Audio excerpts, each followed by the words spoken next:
Tahun 1980-an, di sebuah desa terpencil di Jawa Tengah, seorang petani bernama Sutarman mendadak menjadi kaya raya setelah bertahun-tahun hidup dalam kemiskinan. Ia membangun rumah megah, membeli sawah luas, dan mendirikan resmel, penggilingan padi terbesar di daerah itu. Para warga desa heran, sebab usahanya yang dulu nyaris bangkrut tiba-tiba melesat tanpa alasan jelas. Kecurigaan muncul saat beberapa orang desa mulai menghilang tanpa jejak. Sementara itu, setiap malam Jumat Kliwon, terdengar suara embikan kambing yang menggema dari rumah Sutarman. Padahal tak ada satupun kambing di sana. Lurah Wiryono, kepala desa yang dihormati, mulai menyelidiki. Ia menemukan bahwa kekayaan Sutarman berasal dari pesugihan kambing kendit, sebuah ritual hitam yang menuntut tumbal nyawa manusia setiap 40 hari. Mereka yang menjadi tumbal akan dikutuk, arwahnya tersesat dan tak akan pernah diterima oleh tanah. Saat kebenaran mulai terkuak, Jatmiko, anak pertama Sutarman, jatuh sakit tanpa sebab dan sering meracau menyebut nama-nama orang yang hilang.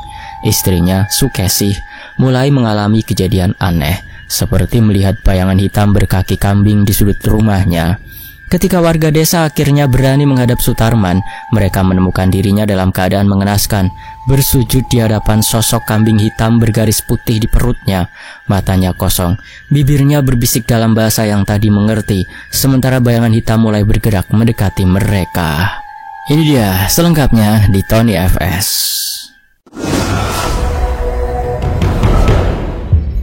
Di tengah hamparan sawah yang menguning, Desa Wiara Kidul seolah terhenti dalam keterkejutan. Dalam waktu kurang dari setengah tahun, kehidupan seorang petani bernama Sutarman berubah drastis. Rumahnya yang dulu hanya berdinding anyaman bambu, kini telah berdiri kokoh dengan tembok semen yang dicat putih bersih. Di halaman rumahnya terparkir sebuah sepeda motor baru, sebuah pemandangan yang jarang terlihat di desa kecil itu.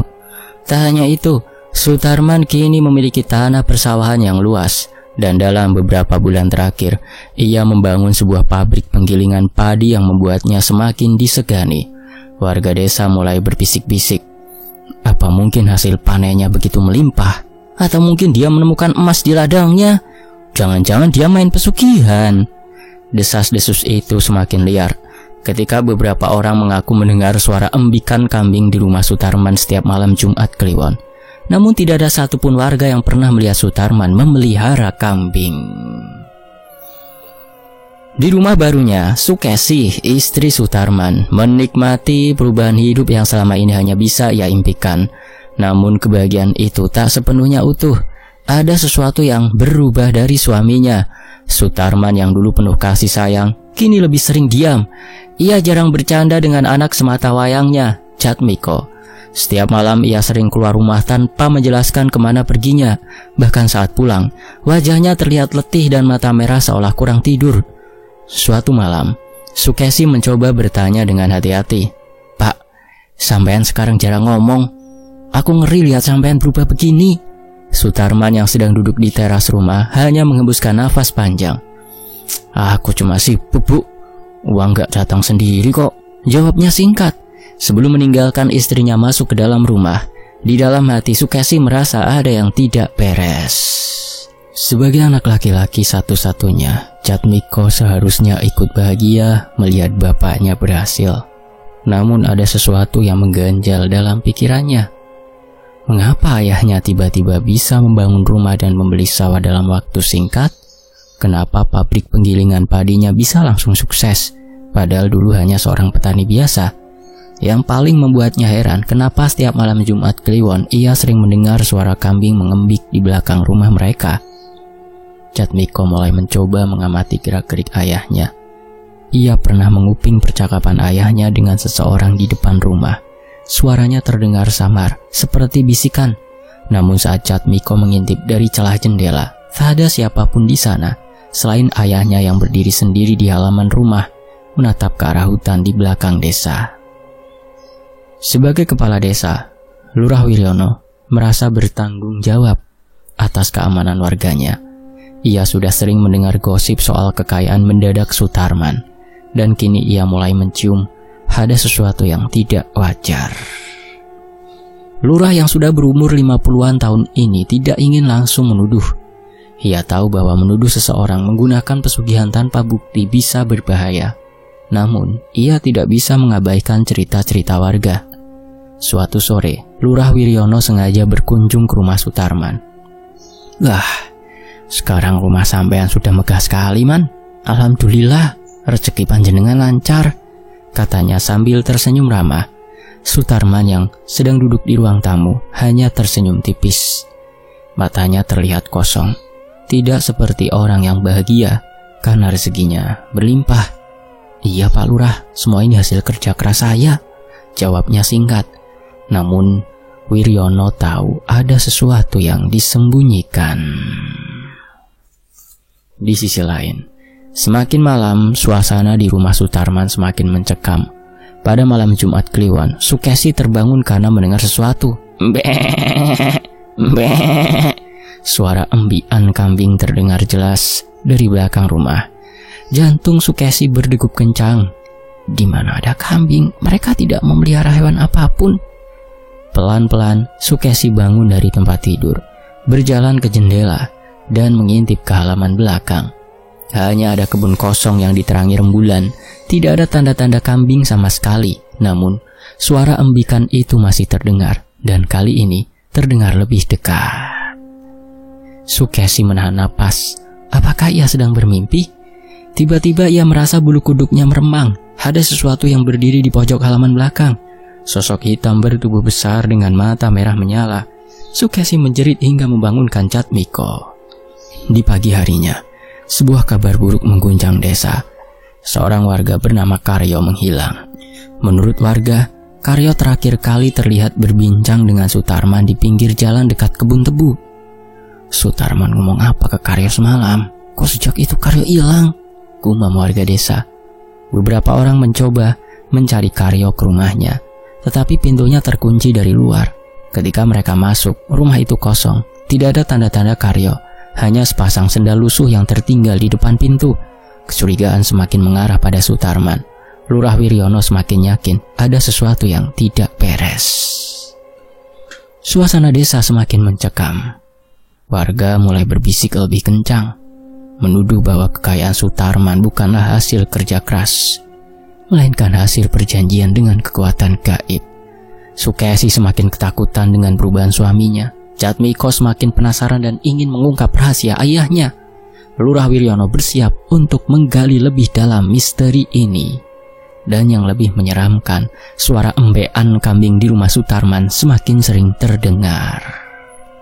Malam di desa Wiara Kidul terasa semakin mencekam sejak kekayaan Sutarman bertambah pesat. Rumah besar yang baru dibangunnya berdiri megah, tetapi bagi Sukesi istrinya, rumah itu semakin terasa asing dan dingin, terutama setiap malam Jumat Kliwon.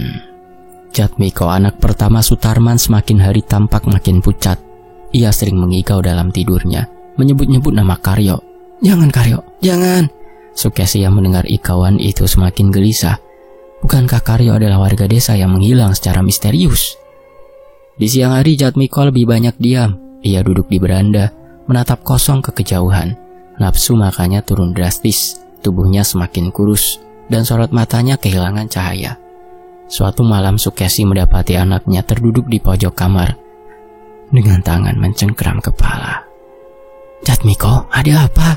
tanya Sukesi khawatir. Jatmiko mengangkat wajahnya perlahan, menatap ibunya dengan mata yang cekung. "Ayah bukan manusia biasa, Bu." Sukesi tersentak.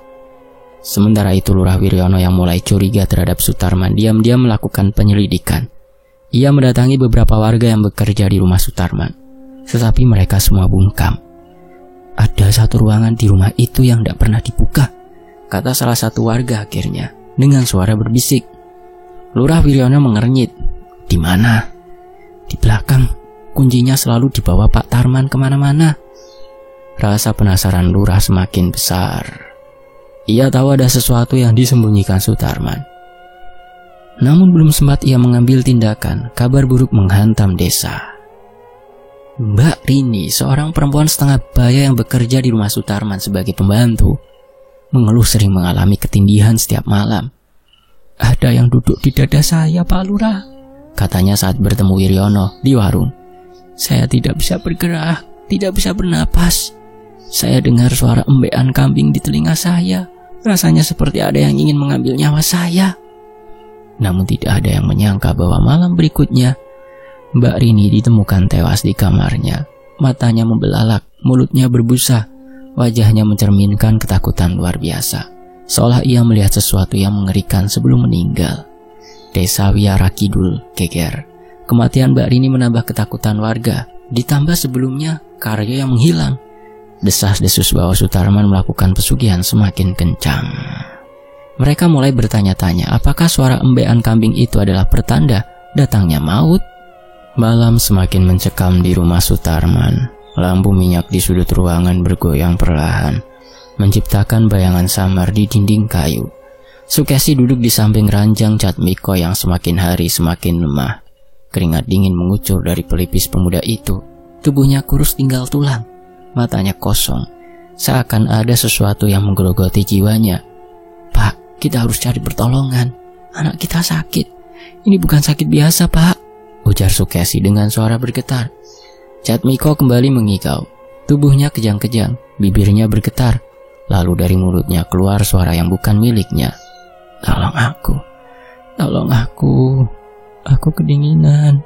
Aku di bawah, jangan biarkan aku sendirian." Sukesi terlonjak. Itu bukan suara Jatmiko.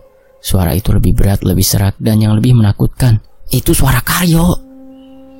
Sejak beberapa malam terakhir, Jatmiko sering berteriak-teriak ketakutan.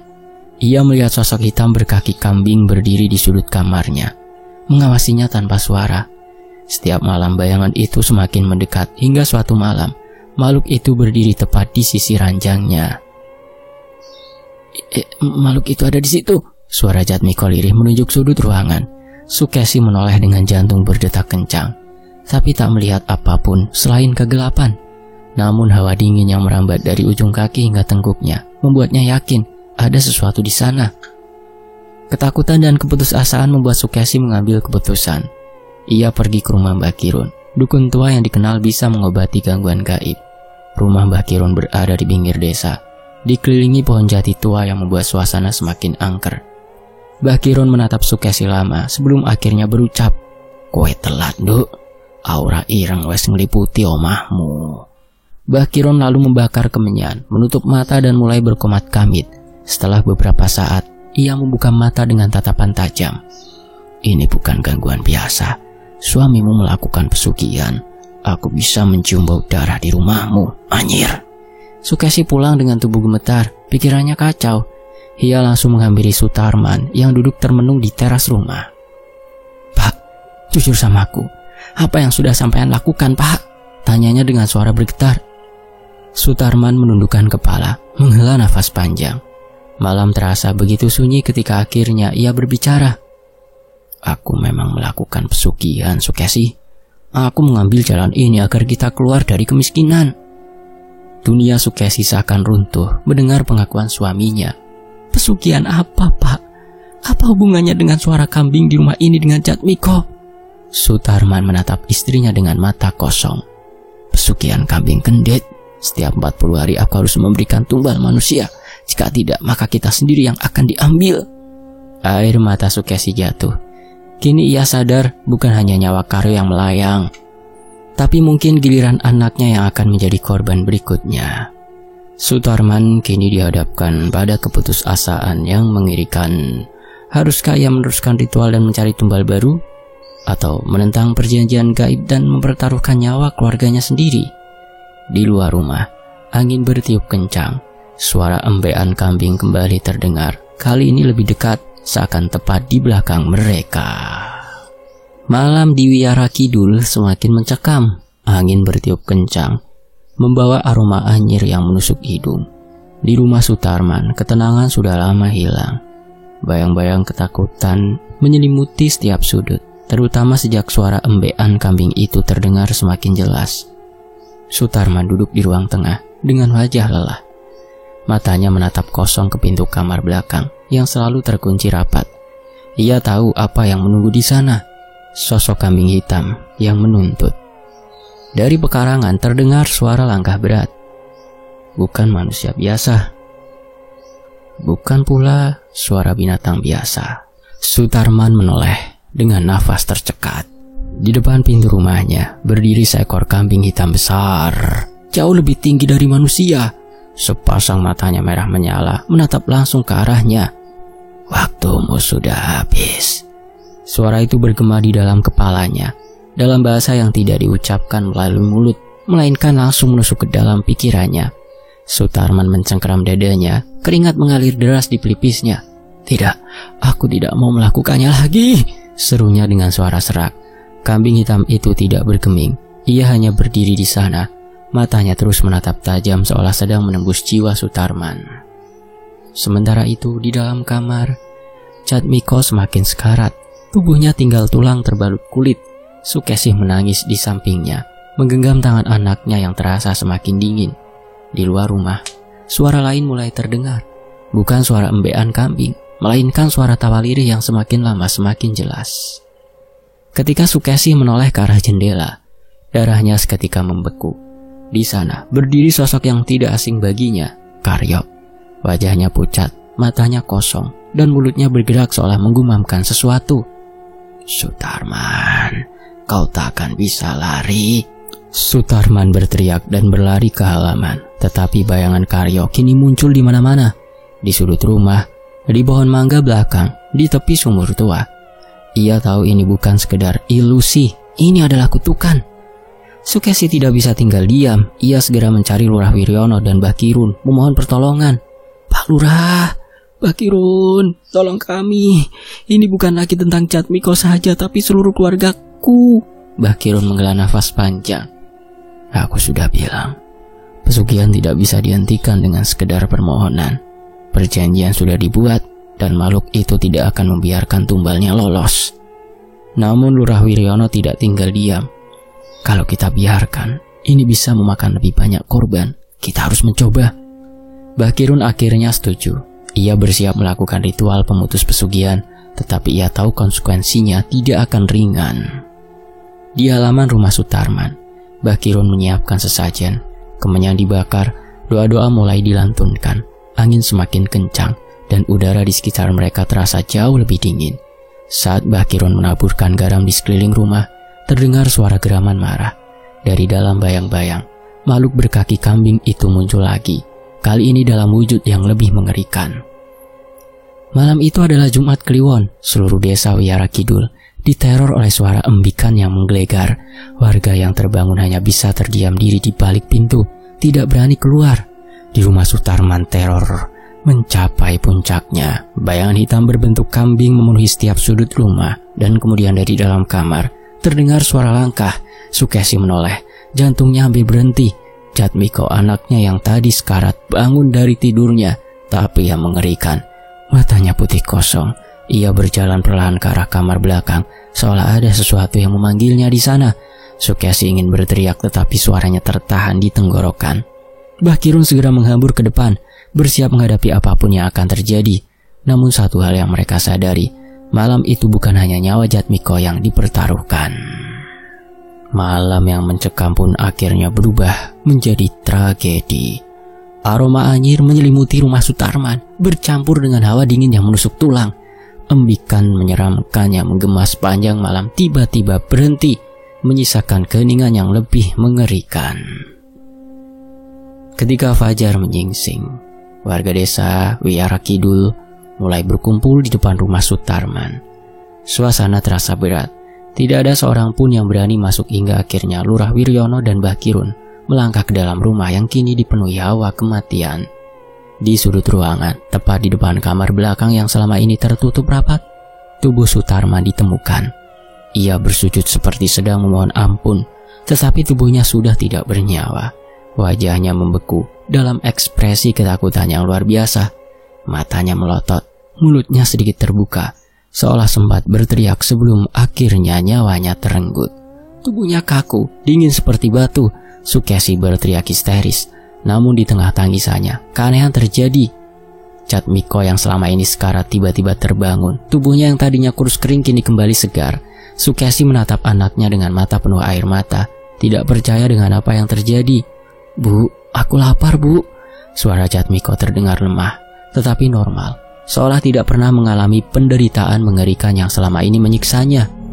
Para warga yang menyaksikan kejadian itu terperangah, seolah beban kutukan yang selama ini menempel pada Jatmiko telah lenyap bersama kematian ayahnya. Namun, sesuatu yang lebih mengerikan menunggu di balik kamar belakang. Setelah bertahun-tahun tertutup, pintu kamar belakang akhirnya didobrak oleh beberapa warga. Begitu pintu terbuka, bau busuk langsung menyebar, memaksa beberapa orang mundur sambil menutup hidung. Di dalam ruangan yang gelap, mereka melihatnya. Sesosok kambing hitam dengan garis putih di perutnya tergeletak tak bernyawa. Tubuhnya membusuk, matanya kosong dan bulunya rontok. Bakirun menatap makhluk itu dengan ekspresi getir. "Inilah sebab dari semua kehancuran ini," gumamnya. Warga yang melihat pemandangan itu hanya bisa saling bertukar pandang. Kini mereka sadar bahwa selama ini Sutarman memang terikat dalam perjanjian pesugihan yang mengerikan. Bakirun segera meminta warga untuk menutup kamar itu selamanya. Lurah Wiryono menginstruksikan agar semua hal yang berhubungan dengan pesugihan ini dikubur dalam-dalam, termasuk bangkai kambing misterius tersebut. Hari itu Desa Wiyara Kidul tidak hanya kehilangan satu nyawa tetapi juga mendapatkan pelajaran berharga. Di pemakaman, Lurah Wiryono berdiri di depan warga.